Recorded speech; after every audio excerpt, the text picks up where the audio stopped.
Amém, boa noite. Glória a Deus.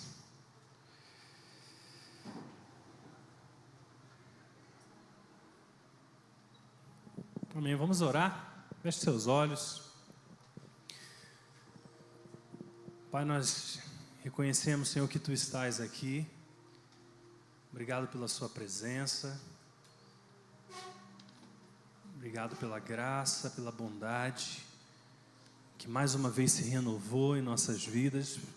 Obrigado por estarmos na Sua casa. Obrigado porque o Senhor nos tem sustentado. Obrigado, Jesus. Obrigado porque o Senhor nos ama. E o Senhor nos amou primeiro. Obrigado pela Sua presença que para nesse lugar. Obrigado porque nós não precisamos fingir absolutamente nada, mas simplesmente podemos nos render ao Senhor e receber de Ti a força, a graça, o poder que vem do alto, que nos sustenta, Senhor, dia após dia. Pedimos, Espírito Santo, que o Senhor tenha liberdade para ministrar, falar aos nossos corações. Faz-nos ouvir a Tua voz nessa noite. Nos abrimos a Ti, Jesus. Tu és o Senhor.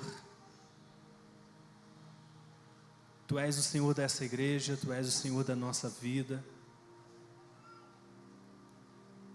Nós nos humilhamos diante do Senhor, Pai.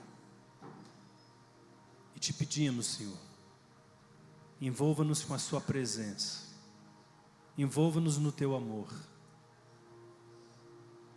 Pai, eu oro por aqueles que de alguma forma estão com o coração pesaroso, cansados. Pai, nós queremos ministrar, Senhor, o renovo do Teu Espírito Santo sobre eles. Receba agora, em nome de Jesus, o renovo do Senhor sobre o teu coração, sobre a sua mente, Senhor, sobre todos aqueles que estão desanimados. Pai, nós declaramos o encorajamento do Espírito Santo. Sejam encorajados agora na esperança do Senhor. Senhor, nós queremos declarar, Senhor, sobre a Tua igreja, Senhor, que todo o peso espiritual sai agora em nome de Jesus. Todo o cansaço, se alguém entrou aqui e está se sentindo cansado, nós mandamos esse cansaço embora agora, no poder do nome de Jesus. Senhor, nós cremos que a Tua palavra vem para nos libertar, que a Tua palavra vem para nos sarar, que a Tua palavra vem para nos curar, Senhor, e fazer nova todas as coisas. Por isso, no nome de Jesus, tudo aquilo que resiste, que tenta impedir o avanço do Teu reino na vida de cada um aqui, batem em retirada agora aí no nome de Jesus. Senhor, nós declaramos céus abertos sobre cada pessoa aqui. Espírito Santo, vem nessa hora. Queridos, abra a sua mão.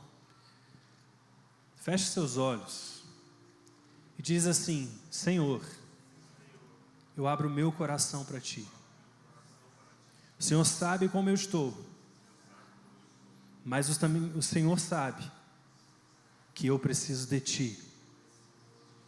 Por isso, Senhor, eu peço que o Senhor venha, traga vida sobre mim, traga alegria sobre mim, e me faça entender que eu fui escolhido para a Sua presença e para a Sua glória, em nome de Jesus. A igreja diz: amém. Queridos, nessa noite que eu gostaria de compartilhar sobre o Evangelho e o propósito de Deus na nossa vida. O nosso propósito e o Evangelho, eles são inseparáveis. Fala isso para o teu irmão. O Evangelho e o propósito de Deus para nós, eles são inseparáveis. Eu queria te fazer essa pergunta: o que você espera da sua vida?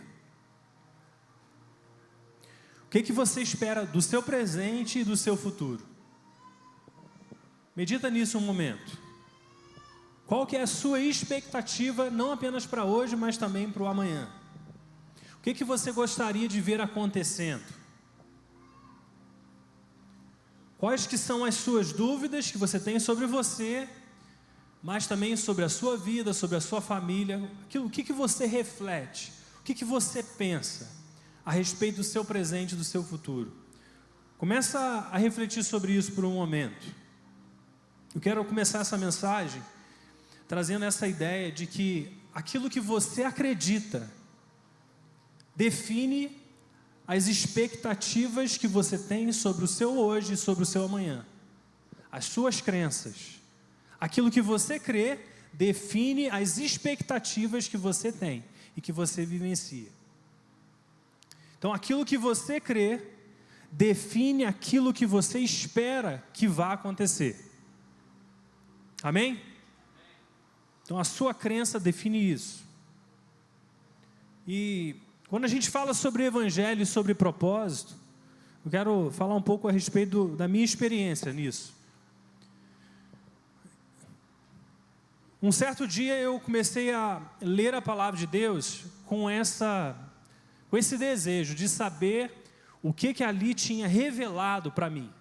O que ali tinha de resposta para os meus anseios mais profundos. Eu não sei se você certamente já tenha feito esse questionamento, mas a gente tem uma curiosidade muito grande em saber por que a gente está aqui, né? Por que a gente está nessa terra? Por que a gente está fazendo nesse lugar? E o único lugar que pode nos dar resposta para isso é a palavra de Deus. A palavra de Deus traz essa resposta e traz outras respostas. E no momento que eu entendi que Deus tinha um propósito para mim, e eu comecei nas Escrituras a receber uma revelação de Deus, de que eu havia sido separado para Deus, que eu havia sido santificado para Deus e para Cristo, eu percebi que esse entendimento precisaria afetar a maneira como eu vivia. E esse entendimento do meu propósito, qual a razão de eu existir, qual é a razão de eu viver, foi a primeira vez que de fato as coisas fizeram sentido para mim. E às vezes a gente está buscando sentido na vida, ao invés de estar buscando sentido no Criador. Às vezes a gente está buscando respostas nas coisas que fazemos, ao invés de buscar respostas naquele que tem as respostas. Quantos estão entendendo? Às vezes a gente busca significado naquilo que a gente faz, ao invés de buscar significado naquele que nos criou. E é difícil entender a vida quando a gente busca a resposta no lugar errado. E o homem, ele busca resposta no seu trabalho. Muitas vezes a mulher busca resposta nos seus relacionamentos. A gente busca resposta na comunidade em que nós vivemos. A gente busca resposta nos nossos pais. Às vezes a gente busca resposta nos nossos filhos. A gente busca significado nas coisas que você pode fazer ou deixar de fazer. Mas nos esquecemos que a única pessoa que nos dá sentido e significado verdadeiro é Deus e seu Filho Jesus. E a presença do Espírito Santo que Ele nos entregou para viver dentro de nós. Mas quando eu entendi o meu propósito, aí o restante fez sentido. E às vezes a gente está buscando as coisas, buscando o propósito nas coisas, para ter sentido. A gente inverte a gente inverte a ordem que Deus tem para nós. Se você quer sentido para a sua vida, você precisa encontrar sentido em Deus.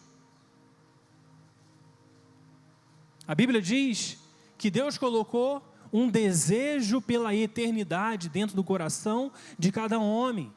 E mesmo às vezes sem entender o que isso significa, você está sendo atraído para aquilo que é eterno, amém? Existe uma atração de Deus que Ele plantou dentro de nós, para que a gente busque coisas espirituais, e nelas a gente encontre sentido e significado. Mas entenda que quando você entende o seu propósito, a convicção do seu propósito, todo o restante começa a ser esclarecido. Todo o restante começa a ser esclarecido a partir do instante que você recebe a convicção da razão de você estar aqui. Nesse mundo, nesse lugar. Então eu podia dizer para mim, né, quando eu entendi o meu propósito, eu tenho uma razão, eu tenho um motivo, e esse motivo é gastar a minha vida para Jesus Cristo.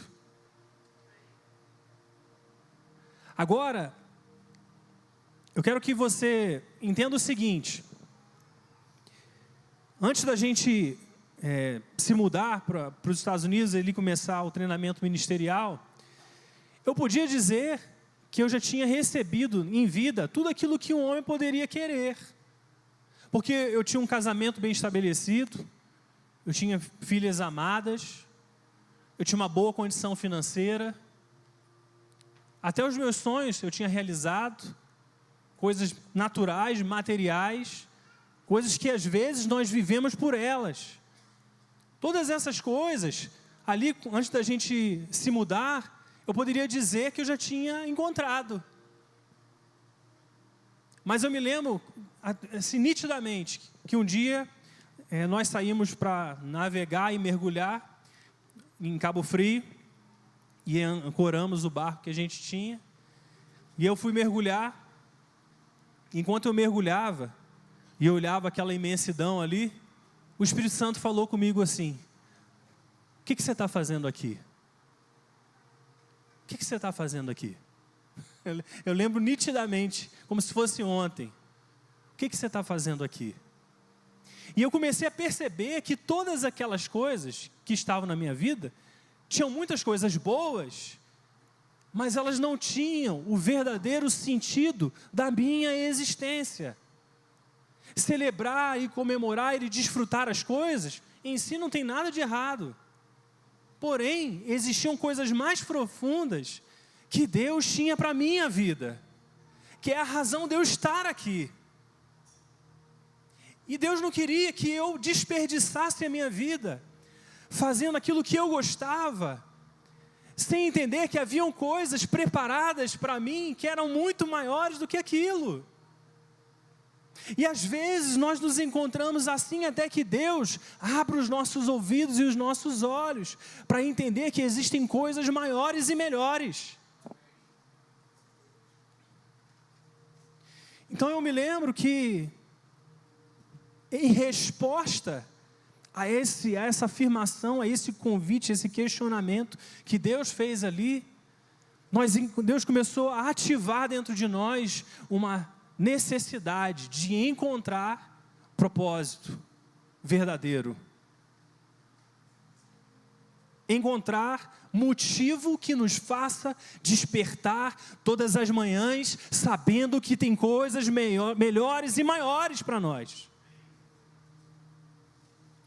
E a partir daí, é que nós começamos a nos movimentar em direção ao propósito de Deus. Deus, eu sei que existe algo da sua parte para nós, e nós queremos realizar essas coisas.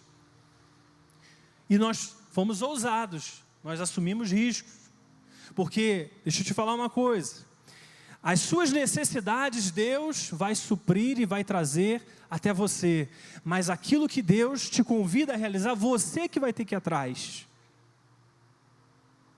Deus respeita o seu tempo, Deus respeita o seu momento, mas se você quer coisas melhores e maiores, você vai ter que correr atrás.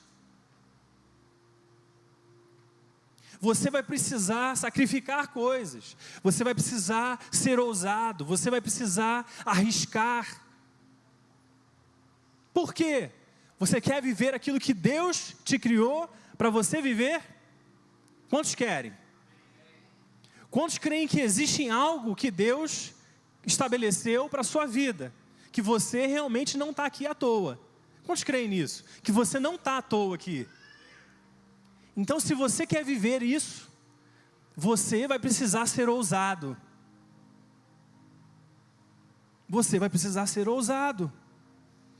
Quando você sabe para quem você vive, todo o resto vai fluir de forma natural.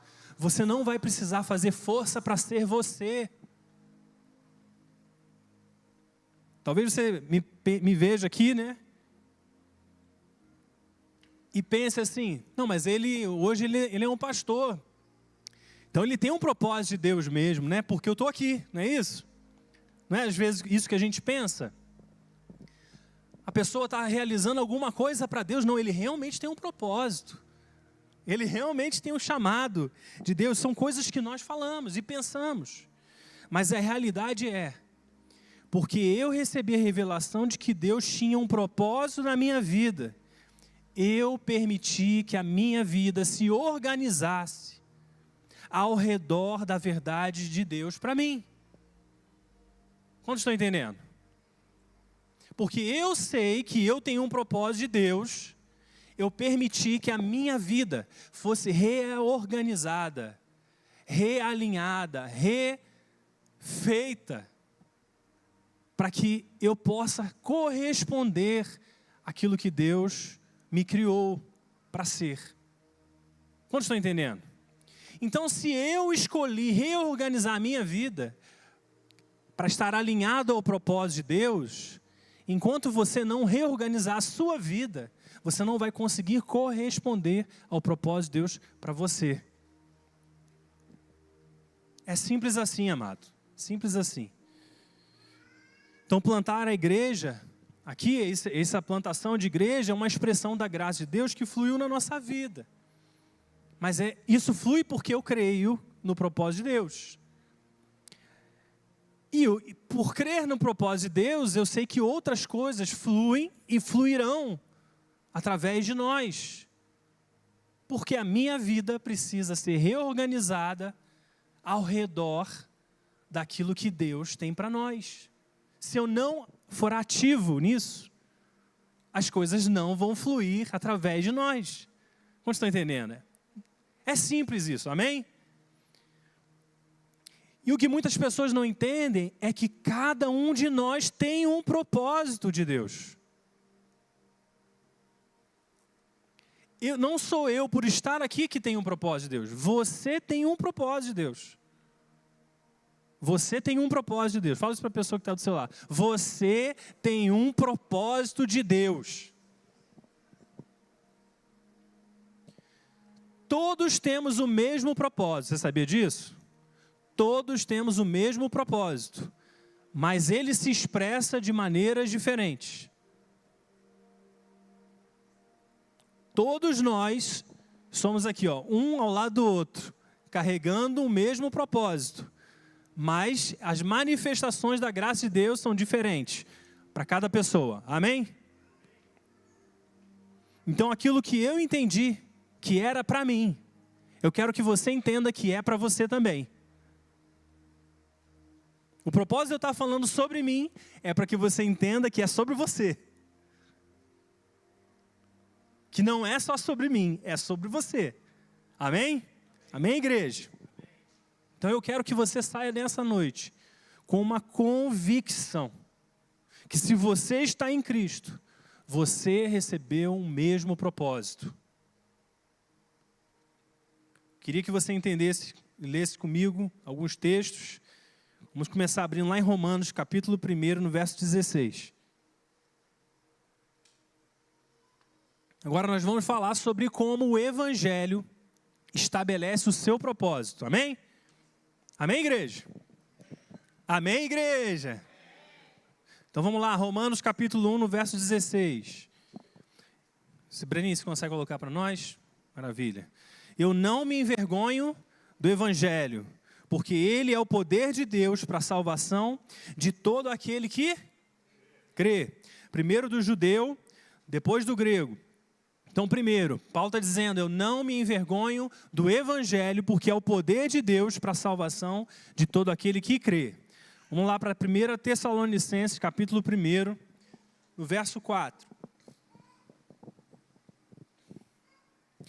Diz assim, sabemos, irmãos, amados de Deus, que Ele os escolheu, porque o nosso Evangelho não chegou a vocês somente em palavra, mas também em poder, no Espírito Santo e em quê?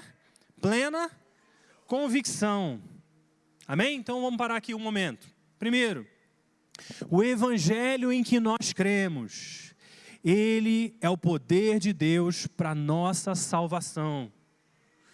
Então, aqui em 1 Tessalonicenses, ele vai concluir dizendo o seguinte, que Deus nos escolheu porque o evangelho chegou a nós mediante a palavra, o poder e a convicção. Então, são as três coisas. O evangelho chegou a vocês mediante a palavra de Deus. Por quê? Porque o evangelho é uma boa notícia e essa boa notícia precisa ser ouvida. Amém? O segundo ponto, o evangelho é o poder, porque na medida que você crê, você nasce de novo. Amém? Então, em poder. Mas aqui ele fala um terceiro ponto que muitas vezes a igreja se esquece. Convicção. Muitos creem em Jesus, creem que nasceram de novo, mas não têm a convicção de que são escolhidos. E aqui ele está dizendo que por causa do evangelho você foi escolhido. Então você é um escolhido de Deus, amém? Quero que você fale isso novamente, irmão. Você é um escolhido de Deus por causa do evangelho. Por causa da boa notícia. Então, a partir do momento que nós entendemos que fomos escolhidos por Deus, nós precisamos receber a convicção para viver como um escolhido de Deus. Você já parou para pensar o que é viver como um escolhido de Deus?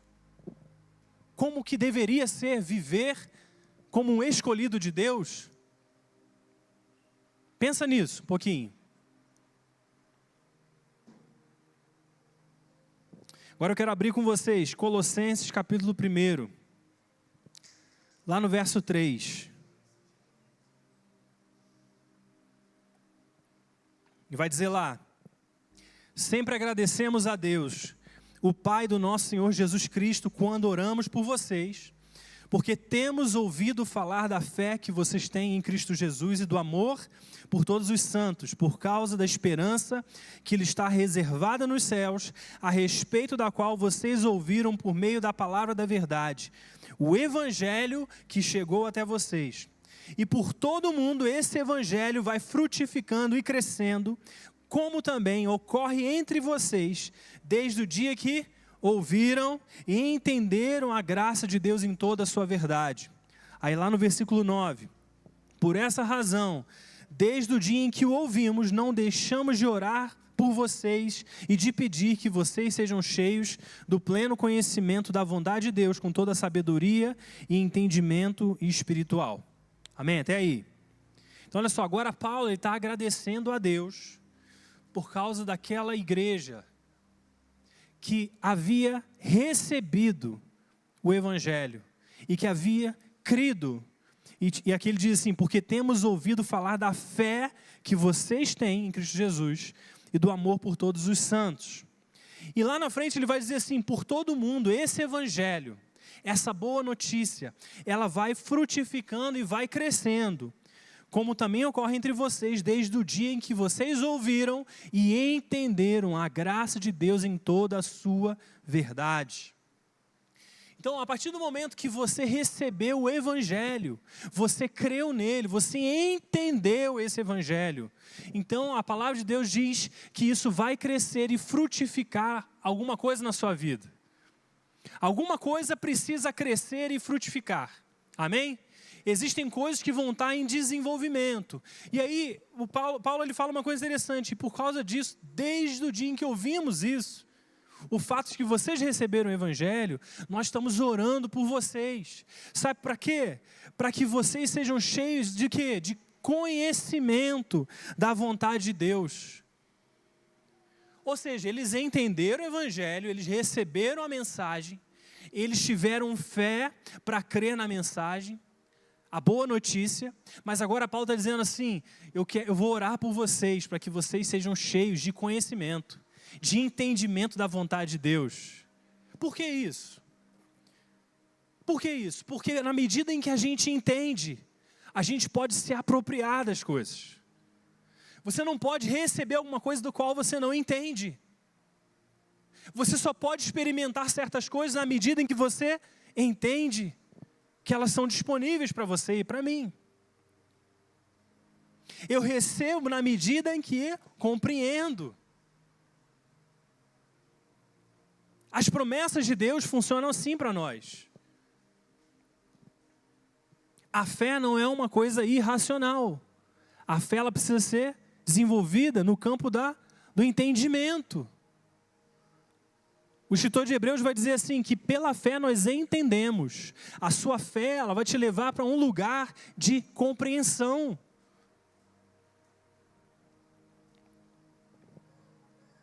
Então Paulo está dizendo, primeiro, o evangelho frutifica e cresce entre nós quando vocês ouvem e entendem. Depois ele ora, não vamos deixar de orar por vocês e pedir que vocês cresçam, que vocês recebam mais do conhecimento de Deus. Então perceba assim, que o entendimento que você tem do evangelho, ele permite que a sua vida se organize ao redor da vontade de Deus. E lá no versículo 10, ele vai continuar dizendo assim, e isso acontece para que vocês vivam de maneira digna do Senhor e em tudo vocês possam agradá-lo, frutificando em toda boa obra, crescendo no conhecimento de Deus e sendo fortalecidos com todo o poder, de acordo com a força da sua glória, para que tenham toda a perseverança, a paciência com alegria, dando graças ao Pai que nos tornou dignos de participar da herança dos santos no reino da luz. E lá no versículo 15 ele vai dizer, Jesus, né? Ele é a imagem do Deus invisível.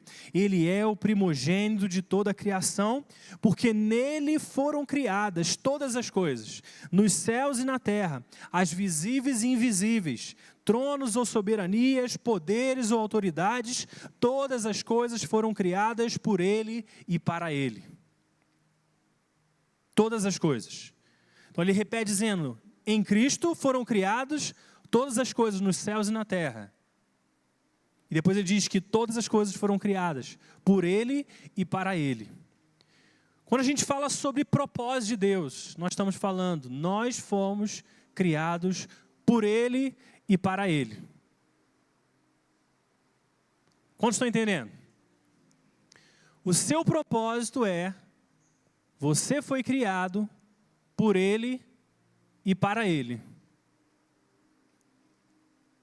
Você foi criado por ele e para ele. Todas as coisas nos céus e na terra, visíveis e invisíveis, foram criadas nele. Amém? Então a gente parte do princípio que você está aqui, que você existe, porque Deus te criou e te criou para ele. Amém? Então, se você foi criado por ele, e se você foi criado para ele, isso não deveria reorganizar a sua vida?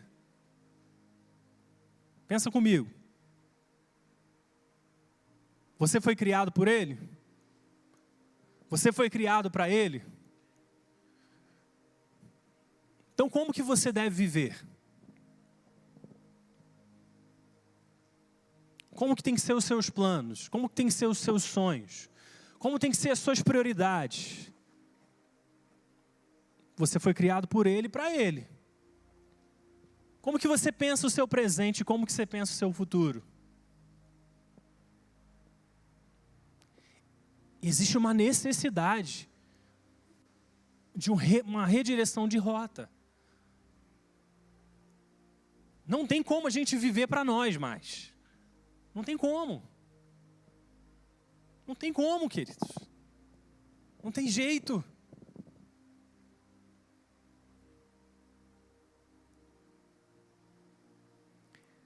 E aí ele diz no versículo 10 novamente, e isso para que vocês vivam de maneira digna do Senhor, e em tudo vocês possam agradá-lo, frutificando em toda boa obra, crescendo no conhecimento de Deus, sendo fortalecidos com todo o poder, de acordo com a força da sua glória, para que vocês tenham perseverança, paciência com alegria, dando graças ao Pai que nos tornou dignos de participar da herança dos santos no reino da sua luz.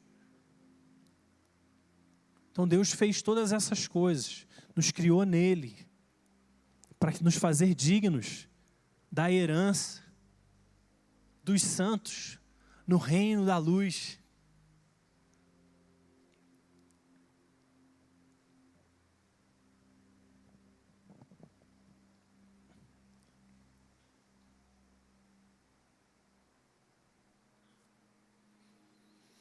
Quando eu reflito sobre isso, vem uma convicção tão grande. E essa convicção precisa estar no seu coração também. Porque você nasceu de novo. Um dia você confessou a Jesus como seu Senhor e Salvador. E você nasceu de novo. E você nasceu para esse reino. Você foi conquistado, comprado pelo sangue de Jesus.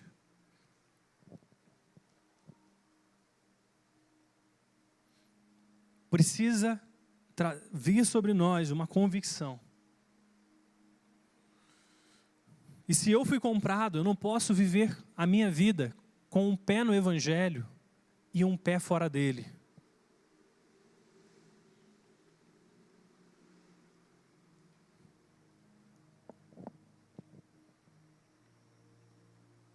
Quantos estão entendendo?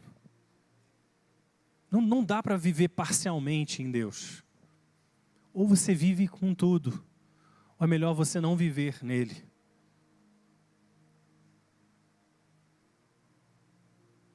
Quando a gente abre lá no Apocalipse, a gente vai ver uma expressão de Cristo dizendo que ou você é quente ou você é frio, mas não seja morno. Não viva apenas parcialmente. Não fique reservando áreas da sua vida e da minha vida, sem poder dar a Deus aquilo que é dele. O Evangelho, amados, é para corajosos, mas não na sua própria força, mas no amor de Deus, que foi entregue por você. O Evangelho não tem nada a ver com performance. Nada. O Evangelho não diz respeito a pessoas que sabem muito, que conseguem muito, que se esforçam muito. O Evangelho não é para essas pessoas. O Evangelho é para quem sabe e reconhece que estava morto, que precisava de vida verdadeira. O Evangelho é para quem precisa, não é para quem sabe. O Evangelho é para quem precisa de esperança, quem precisa de ser salvo. O Evangelho é para essas pessoas. O Evangelho não é para as pessoas que têm tudo organizado. O Evangelho é para quem deixa Deus se organizar. Organizar o teu coração, organizar a sua vida. É para quem precisa de poder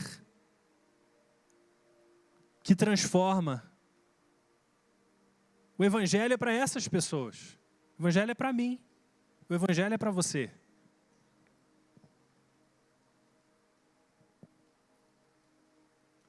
Só que na medida em que nós recebemos isso, que você entende que você é o devedor,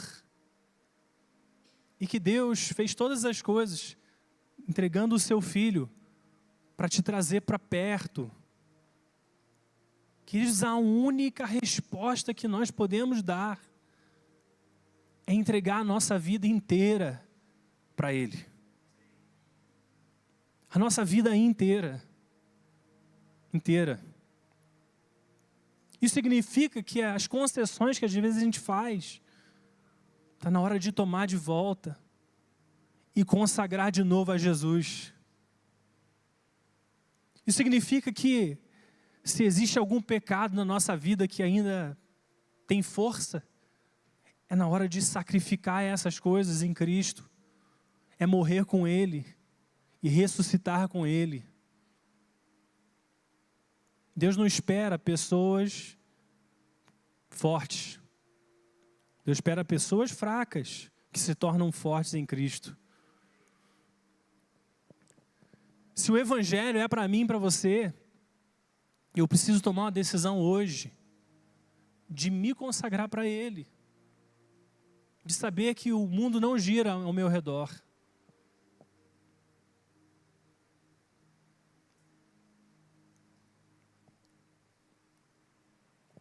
O Evangelho fala de um futuro que vai substituir esse nosso presente. E nesse futuro, você vai ver a redenção do seu corpo, da sua alma, do seu espírito. Você vai viver em Deus o que talvez você não viva hoje aqui. A plena alegria, a plena satisfação. Um dia nós estaremos com Cristo. E toda dor será apagada. Mas hoje você pode viver para Ele. Você pode viver para Ele. O Evangelho não espera corajosos, mas nos faz corajosos. E eu sei que falar sobre propósito e o Evangelho diz respeito a uma mudança que precisa acontecer dentro de nós. Não adianta você sair daqui e falar assim, agora eu vou fazer isso, eu vou fazer aquilo ou aquilo outro. Porque a primeira coisa que Deus faz é te dar uma boa notícia de que você não está sozinho.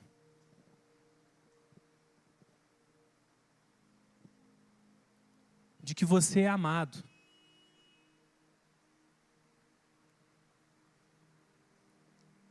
Queridos, vocês são amados pelo Senhor.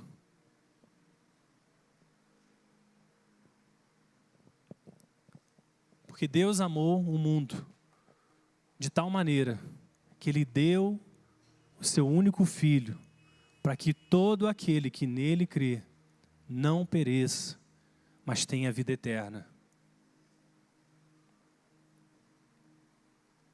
Deus amou o mundo de tal maneira que Ele deu.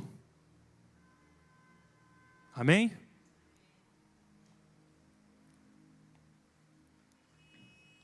Queria ler com vocês 1 Tessalonicenses, capítulo 1, no verso 9.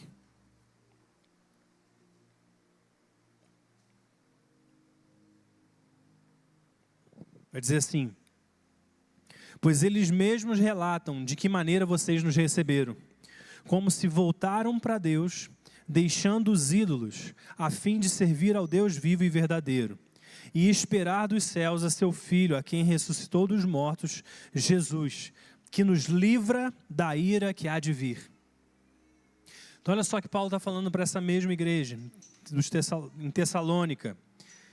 E está dizendo que aqueles que receberam o Evangelho, naquele contexto, eles se voltaram para Deus, deixando os ídolos, a fim de servir o Deus vivo e verdadeiro.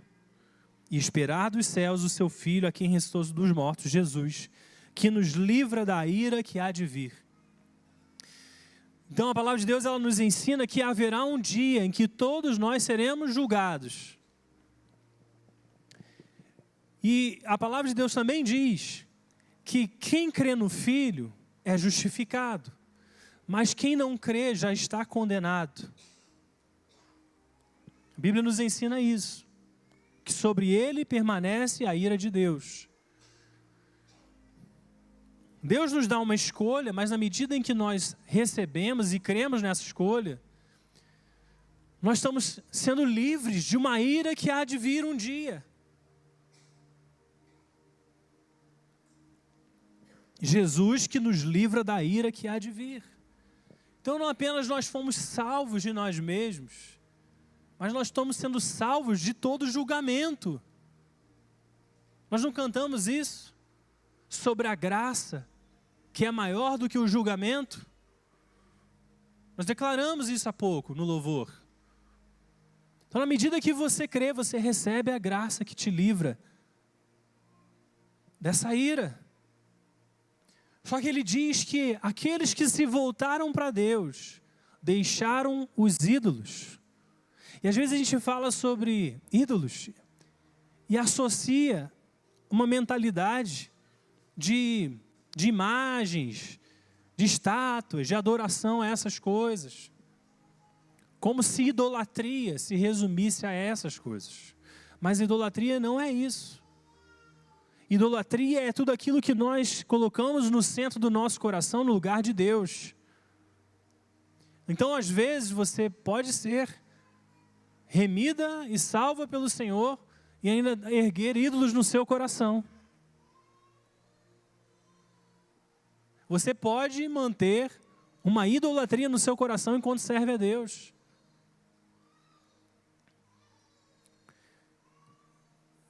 Ah, mas eu não tenho ídolos.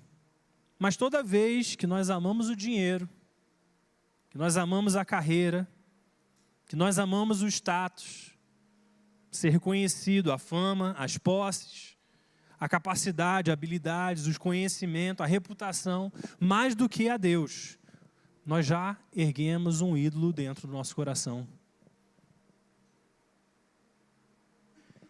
Todas as vezes que nós colocamos dentro de nós, no centro da nossa vida, algo que está ocupando o lugar de Deus, então nós já estamos sendo idólatras. Mas aqui ele está dizendo que quando você recebe o Evangelho, você precisa abrir mão dos ídolos e se voltar para Deus. Queridos, a idolatria é muito sutil, muito sutil.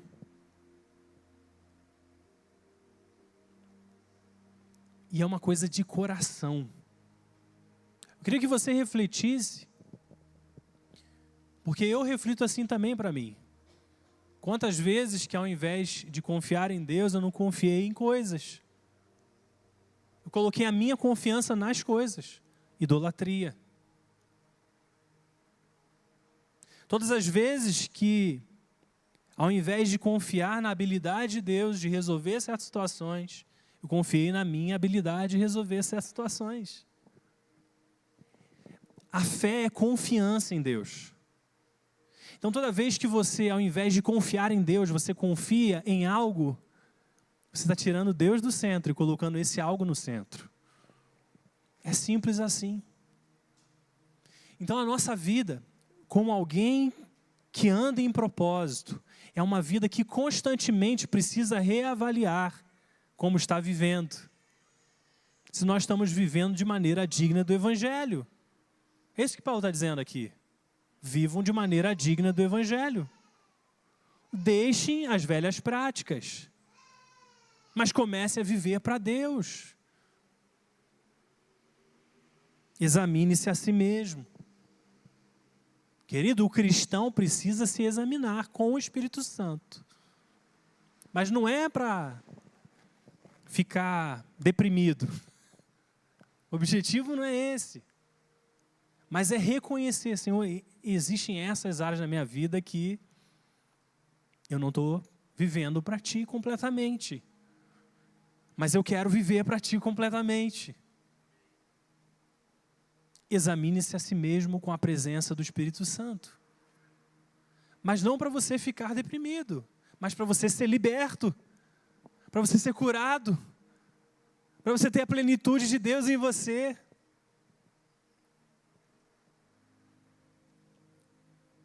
Primeira João, capítulo 3, no verso 16. Diz assim: nisso conhecemos o que é o amor. Jesus Cristo deu a sua vida por nós, e nós devemos dar a nossa vida por nossos irmãos. Então eu quero voltar aqui. Qual que é a notícia do Evangelho? É uma boa notícia de que Jesus morreu para te resgatar, para te trazer para perto de Deus. E isso estabelece o seu propósito. Amém? Então a boa notícia de Deus no Evangelho te estabelece com propósito. Você agora foi criado para Ele, a razão da sua vida é Ele. E aqui depois ele vai dizer, Efésios vai dizer que você foi criado para boas obras.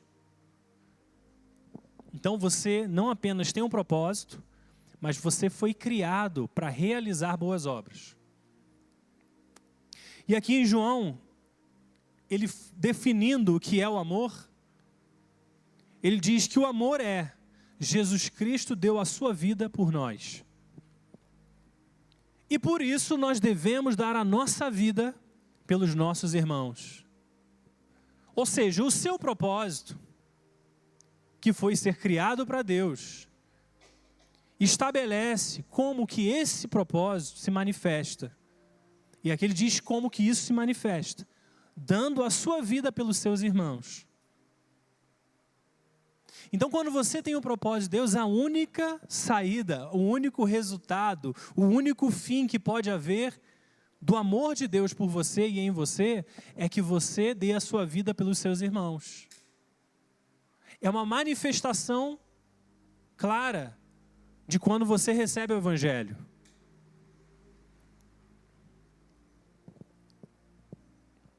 Agora você percebe que tudo aquilo que você pode fazer para Deus, ele está contido nesse princípio. Você está dando a sua vida pelo seu irmão. Então quando você serve, você está servindo a quem? O seu irmão. Quando você ama, você está servindo a quem? O seu irmão. Quando você faz uma arte para Deus, você pinta um quadro, quando você escreve um livro, você está fazendo isso para quê? Para Deus. Para Deus, mas para quem? Para os seus irmãos. Quando nós gravamos aqui a música, né? A gente está fazendo para quem? Para Deus, mas como? Para encorajar pessoas a louvarem a Deus, não é isso? Para transmitir uma mensagem que traz identificação, para as pessoas poderem louvar a Deus como irmãos. O seu ministério existe, essa igreja, instituição, existe para quê? Para servir uns aos outros. Para que nós temos o GDA? Para servir uns aos outros. Por que nós estamos nos reunindo nas quarta-feiras para orar? Porque nós precisamos que o poder de Deus se manifeste na comunidade. Por que nós pedimos para que Deus venha sobre nós nos cultos? Porque nós precisamos ser curados. Porque nós precisamos que o nosso irmão tenha um encontro com Deus. Para que a pessoa saia aqui tocada por Deus. Esse é o propósito. Por que nós ministramos em cursos como tem sido feito? Né? Curso de educação de filhos, curso de casais. Para quê? Para que as famílias estejam fortes. Para que os filhos sejam bem educados, para que os casamentos sejam bem estabelecidos. Todas essas coisas têm a ver com o seu propósito. Mas ele não é o seu propósito, ela é uma manifestação do seu propósito. Então entenda o seguinte, o lugar onde você está hoje, o seu trabalho, ali, o seu trabalho não é um propósito, porque o seu propósito foi ser criado por Deus e para Deus. Mas se o seu propósito é ser criado para Deus e para Deus, quando você está no seu trabalho, é necessário que haja uma manifestação do seu propósito ali. E essa manifestação do seu propósito é para quê? Para tocar alguém. Então o nosso propósito, ele não está limitado por 4 paredes. Em todo lugar o nosso propósito continua presente. E em todo lugar você pode produzir fruto desse propósito. Queridos, é simples ou não é? Muito simples, não é? Só que é necessário fé. A gente está entendendo aqui a nível da mente, amém? A palavra de Deus está nos ensinando isso. Mas se você amanhã não chegar no seu trabalho, no lugar onde que você esteja, na casa dos seus pais, onde quer, qualquer lugar que você se encontre, e você não entender aqui dentro que o seu propósito é Deus e é todo para Deus, você nunca vai começar a ter conversas com você mesmo para dizer assim, como, Senhor, que eu manifesto o meu propósito aqui nesse lugar. Queridos, tudo aquilo que já é convencional, que já é comum para nós, a gente já faz automático. É ou não é? Então você tem uma rotina. Então amanhã eu sei que o Felipe vai lá para a academia às 5 horas da manhã, 6 horas da manhã. Não é isso? Virou rotina, não virou? Ele quando acorda, ele não está pensando assim, qual que é o meu propósito aqui para a academia? Não, o propósito que ele pensa para a academia é que eu preciso ir lá, eu preciso fazer esse cuidado, corresponder ao compromisso que eu assumi de cuidar bem do meu templo. Não é isso? É automático. Amanhã, quando você entra no seu trabalho, você fica pensando muito? Não, você entra e trabalha, não é assim? Por quê? Porque essas coisas se tornaram rotina. São coisas corriqueiras. Só que se você quer viver o seu propósito de Deus, você vai precisar ter conversas com você mesmo. O que eu preciso fazer diferente? O que eu preciso mudar na minha forma de chegar nesse lugar para que o meu propósito se manifeste? Porque se você for como você sempre vai, não vai acontecer nada. Como estão entendendo? Só que nós, queridos, estamos habituados a funcionar por rotina. O nosso cérebro, e aqui minha pastora, que está fazendo neurociência, estudando o cérebro, ela vai dizer que o nosso cérebro procura o caminho mais rápido, o caminho já estabelecido. Então, os padrões que já foram estabelecidos no nosso cérebro, é onde o nosso cérebro vai mandar a gente de novo. É assim, você tem como ir para o centro da cidade com 2 caminhos. Você pode ir pelo Vale dos Pinheiros ou você pode ir pelo Paissandu. Então, por exemplo, eu e Flávio que levamos as crianças para a escola, eu sei que o meu caminho é o Vale dos Pinheiros. Eu sempre vou por ali. Por quê? Porque é o lugar mais rápido. Então, tem momentos que às vezes eu estou andando aqui, eu quero ir para o centro, mas por tanto ir pelo Vale dos Pinheiros, de repente eu me vejo entrando no Vale dos Pinheiros, precisando ir para o Paissandu. Aí você mas por que eu entrei por aqui? Porque o seu cérebro foi treinado a buscar aquele caminho. Então você naturalmente entra naquele lugar. E isso é tudo. Então quando a gente fala sobre assim, padrões de comportamento, às vezes você está habituado a quando alguém fala de uma certa forma, você reage. Você responde, você é grosseiro. Por quê? Porque aquilo ali já virou um padrão. E para mudar esse padrão é necessário mudar o seu pensamento a respeito disso. Então a gente está falando sobre o nosso propósito em Deus. Você entende que o seu propósito é Deus e para Deus? Todas as coisas? Você entende isso? Agora, como que eu manifesto o meu propósito? Eu preciso refletir. Eu preciso pensar. Eu preciso avaliar a maneira como eu vivo. Eu preciso avaliar minhas rotinas, as minhas inclinações, os meus padrões. Aquilo que eu sempre faço todas as vezes. Para quê? Para estabelecer algo que esteja alinhado a esse meu propósito em Deus. Então é assim. Talvez você precise começar orando. Talvez você levanta, vai para o seu trabalho e você ainda não ora. Você precisa criar um padrão de orar antes de ir para o trabalho. Antes de começar a fazer suas coisas, vamos orar. Senhor, eu estou aqui nessa manhã na Tua presença. Pai, o que eu preciso entender o que o Senhor quer falar comigo, o que o Senhor quer fazer hoje no meu trabalho. Precisa interromper as rotinas para criar o espaço para que o seu propósito possa manifestar a maneira como você vive, possa transformar a maneira como você vive. Queridos, é uma palavra simples, mas na medida que você vive isso, você vai começar a ver o seu propósito se manifestando. Amém? Como que eu pratico a convicção do meu propósito? Eu preciso falar sobre isso. Eu preciso conversar sobre isso. Eu preciso orar sobre isso. Eu preciso cantar sobre isso. Eu preciso perguntar aos outros sobre isso. Ontem eu estava com o Breno, alguns irmãos, e a gente estava conversando sobre um padrão que acontece no mundo evangélico. Nós estávamos falando sobre algumas coisas.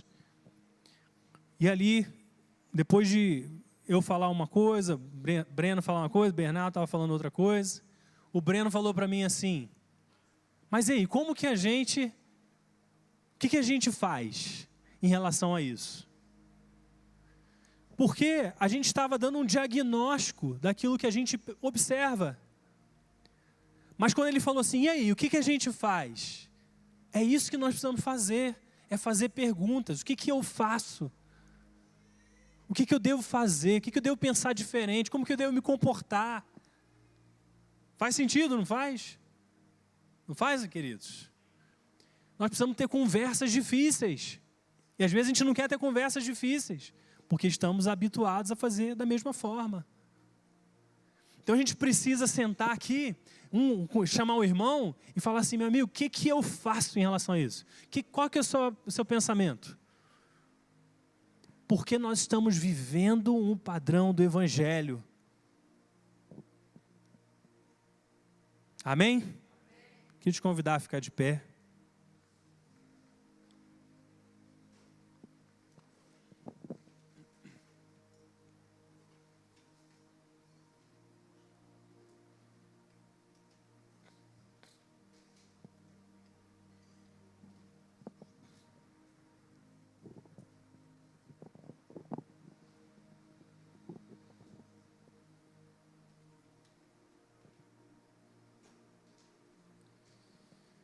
Amém.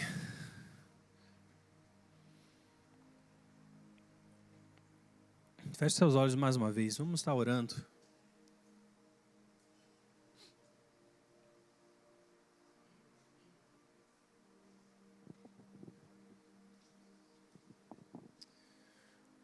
Amém, Jesus. Aleluia.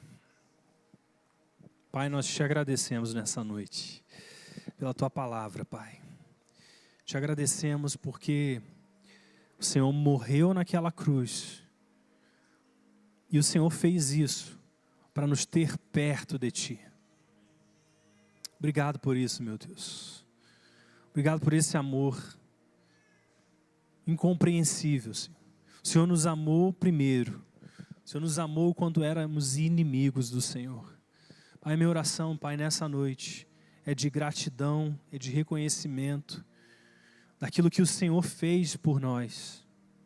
Obrigado por cada pessoa que está aqui, Senhor. Que o Senhor morreu por ela, por cada uma delas. O Senhor amou a cada um deles com um amor que era impossível ser compreendido. E o Senhor manifestou esse amor morrendo no nosso lugar.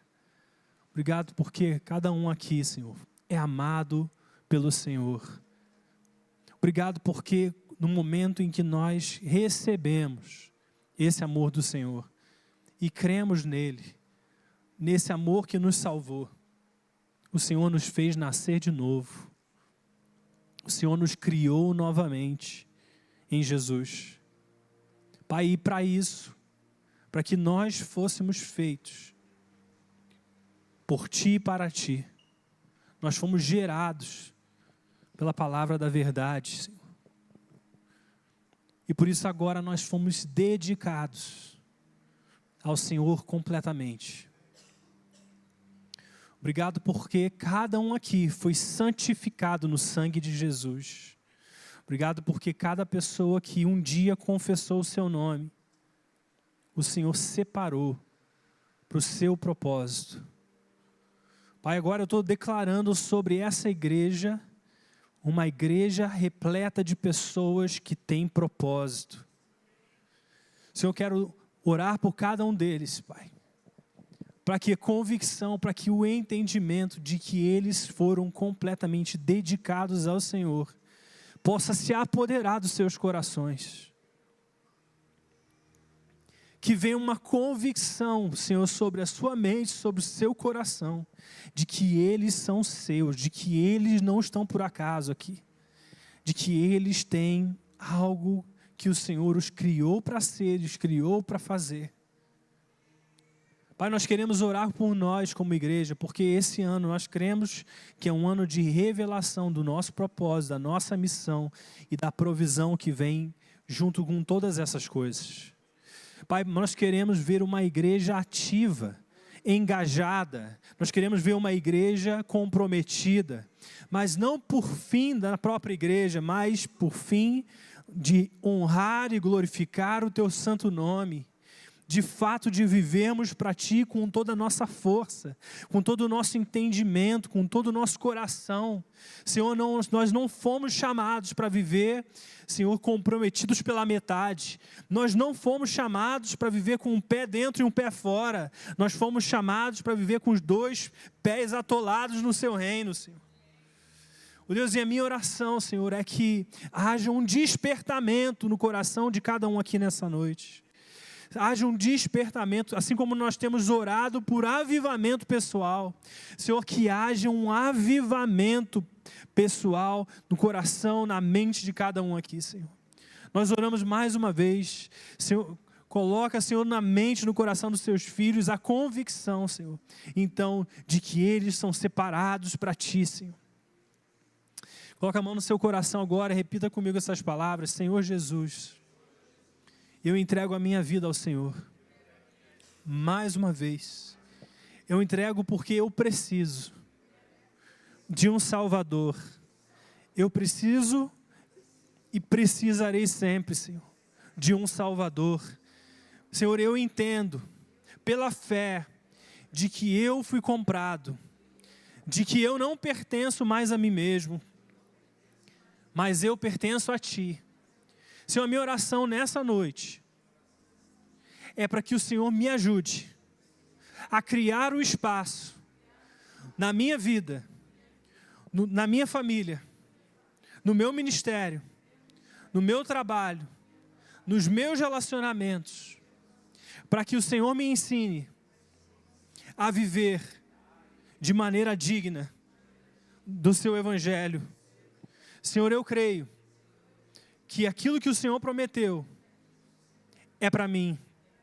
Eu creio que eu tenho um propósito, que eu tenho um propósito, que eu tenho um chamado, que eu tenho um fim nesse mundo, que eu não existo por acaso, mas eu existo para a glória do Seu nome. Senhor, que nesse ano haja revelação, haja a descoberta da profundidade do meu propósito, da graça que é derramada sobre a minha vida. Obrigado, porque eu fui selado como propriedade exclusiva do Senhor, com a vinda do Espírito Santo, que agora habita dentro de mim e que me faz lembrar de que eu sou Seu filho e de que o Senhor é meu Pai. Senhor, nessa noite, eu oro para que a partir desse instante eu possa fazer as perguntas difíceis, as perguntas necessárias, de como eu devo me posicionar nesses dias para refletir a glória do Seu nome. Senhor, obrigado, porque eu fui incluído no Seu projeto. Me ajuda a viver de maneira digna. Me ajuda a remover do meu coração toda idolatria, tudo aquilo que tenta ocupar o seu lugar, para que eu possa ser completamente dedicado ao Senhor. Em nome de Jesus. Amém. Amém. Senhor, obrigado, porque nessa noite nós nos dedicamos novamente a Ti. Senhor, que o Senhor nos faça lembrar de tudo aquilo que o Senhor nos tem ensinado, para que nos momentos em que nós nos esquecermos, o Senhor tenha liberdade de nos fazer lembrar. Senhor, que a Tua bênção seja sobre cada pessoa, que cada um aqui que entrou nessa noite possa se lembrar do tamanho do Seu amor por eles, e que possa nos movimentar, Senhor, em direção ao Teu propósito, para a glória do Seu nome. Pedimos que a paz de Deus, as consolações do Espírito Santo, Senhor, e o Teu amor possa envolver cada um, cada família aqui nesse lugar e nos leve em paz de paz e segurança às nossas casas. Em nome de Jesus é que oramos. Amém. Amém. Dá um abraço a alguém que está perto de você. Que bom estar na presença de Deus contigo. Que você tenha uma excelente semana. Lá atrás tem um café especial para você. Que Deus te abençoe.